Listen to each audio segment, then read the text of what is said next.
বান্দা যখন ফিরে আসে ভাইয়া, কেউ যখন তওবা করে, ভুল বুঝতে পারে, আবার নতুন করে আল্লাহর কাছে ক্ষমা প্রার্থনা করে, কসম খোদা আল্লাহ তাআলা ভীষণ খুশি হয়।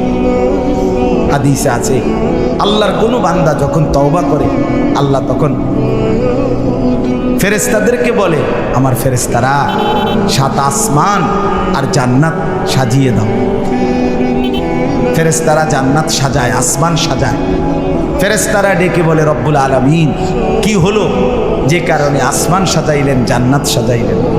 রব্বুল আলামিন তখন বলে, আসলাহাল আবদু মাওলাহু, এক ভেগে যাওয়া গোলাম আজকে তার মনিবের সাথে সম্পর্ক ঠিক করে ফেলেছে। আল্লাহ আল্লাহ বলে, আমার এক গোলাম আমার থেকে ভেগে গেছে রে, অনেক দিন ওই আমারে সেজদা দেয় নাই, আজকে দিছে। অনেক দিন সে আমারে ডাকে নাই, আমি খুব কষ্ট পাচ্ছিলাম। আমার বান্দা আমার হাতে গড়া, আমার দেওয়া নাক, চোখ, কান, আমার দেওয়া জবান, আমার দেওয়া জিহ্বা, আমার গড়া বান্দা আমারে ভুলে আমার থেকে ছুটে গেছে। আজ আমার সেই ভেগে যাওয়া বান্দা আমার কাছে ফিরে আসছে।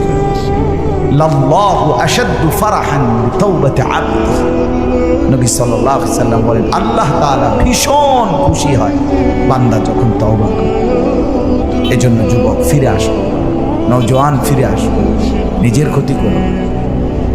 আমি প্রত্যেক দিন বলি, তুমি মরে গেলে হ্যাঁ পৃথিবীর কিচ্ছু আসবে, এই বন্ধুরা ধোকা ধোকা, একটা ফোলা ফাইন তুমি মরলে খানা বন্ধ করতে, কসম খোদা তুমি লিখ কেন